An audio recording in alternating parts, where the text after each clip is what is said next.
Bismillahirrahmanirrahim. Assalamualaikum warahmatullahi wabarakatuh. Bapak Ibu operator, telah rilis aplikasi Dapodik versi terbaru versi 2023. Instalernya bisa diunduh di laman dapo.kemdikbud.go.id. Kita perhatikan di sini beberapa pembaruan yang penting dan signifikan.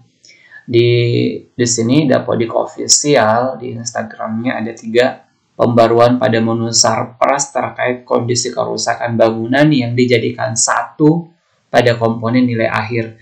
Kemudian penambahan P5, penambahan pengisian proyek penguatan profil pelajar Pancasila untuk implementasi kurikulum Merdeka.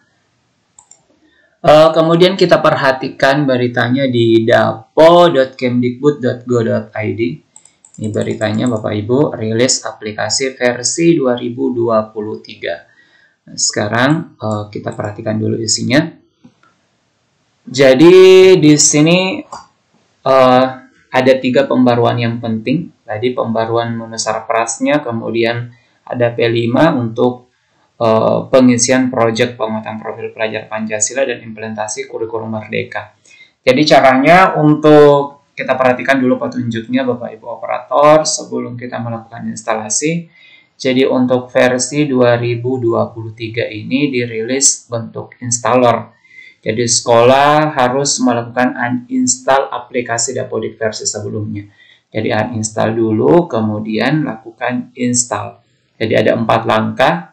Unduh aplikasinya di sini Bapak Ibu, di bagian unduhan masuk saja di menu unduhan. Ini untuk PAUD Dikdasmen, tingkat PAUD SD, SMP, SMA, dan SLB. Untuk SMK silakan menunggu tanggal 22 Juli insya Allah rilisnya. Kemudian di bagian bawah ini ada link-link alternatif jika di atasnya gagal Bapak Ibu. Kemudian kita perhatikan setelah itu langsung lakukan instalasi yang sudah diunduh. Kemudian refresh atau kontrol F5 dan registrasi aplikasi Dapodik versi 2023. Seperti biasa Bapak Ibu, jika ada aplikasi baru kita lakukan registrasi.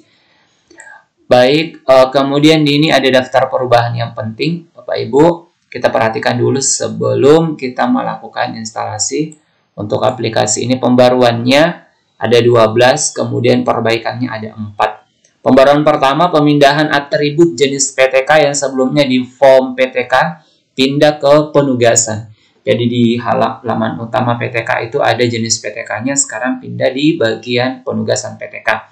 Kemudian untuk penambahan atribut berkebutuhan khusus pada formulir PTK. Jadi khusus PTK yang berkebutuhan khusus. Kemudian atribut kelas orang tua pada data rinci sekolah khusus PAUD. Jadi untuk yang ketiga ini khusus PAUD. Kemudian yang keempat, penambahan endpoint pada web service Dapodik untuk keperluan aplikasi e-rapor. Jadi ini juga ada e-rapornya Bapak Ibu. Kemudian untuk yang kelima, pengisian proyek penguatan profil pelajar Pancasila khusus untuk sekolah penggerak yang menyelenggarakan implementasi kurikulum Merdeka. Jadi ada pengisian khususnya nanti untuk proyek penguatan profil pelajar Pancasila. Kemudian penambahan submenu baru pada mata pelajaran pilihan pada menu rombongan belajar khusus untuk sekolah penggerak. Jadi khusus sekolah penggerak ada submenu barunya ya, mata pelajaran pilihan. Jadi nanti pada rombelnya mata pilihannya ada tambahannya. Kemudian ada instrumen terkait implementasi insersi pendidikan anti korupsi. Nanti kita lihat di aplikasinya Bapak Ibu. Kemudian penambahan validasi sekolah negeri diwajibkan mengisikan NPWP dan nama wajib pajak untuk validasi sekolah negeri ini. Kemudian validasi jumlah jam mata pelajaran yang dapat diajarkan lebih dari 1 guru agar jam per pekan tidak lebih dari struktur kurikulum. Kemudian penambahan validasi, ada validasinya lagi untuk mata pelajaran pilihan yang diambil oleh peserta didik yang berada di fase F. Ini fase F ini untuk SMA pada kurikulum Merdeka. Fase F itu untuk SMA kelas 11 dan 12. Kemudian kelas 10 itu masih fase E. Kemudian SMP fase D. Kemudian penambahan validasi rasio rombel terhadap peserta didik bagi rombel dengan mata pelajaran pilihan. Kemudian pembaruan terakhirnya ada penambahan validasi nomor handphone untuk GTK menjadi warning. Jadi kalau nomor handphonenya kosong jadi warning khusus untuk GTK. Kemudian untuk perbaikannya, penutupan pengisian tingkat kerusakan pada bangunan ini sudah ditutup tingkat kerusakannya. Kemudian perubahan bisnis proses pengisian tingkat kerusakan pada ruang juga. Kemudian penutupan atribut NPWP dan nama wajib pajak pada pengisian form sekolah. Pengisiannya melalui BOS ya, atau BOP untuk PAUD. Jadi untuk NPWP-nya. Kemudian perubahan validasi antara data dinamis dan data sapras menjadi invalid. Baik Bapak Ibu, ini silahkan di-download dulu aplikasinya. Dilihat baik-baik, kemudian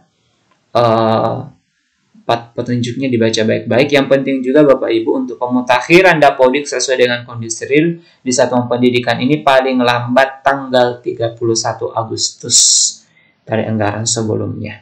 Jadi penarikan data terakhir itu tanggal 31 Agustus, data BOS dan data-data untuk guru-guru yang sertifikasi.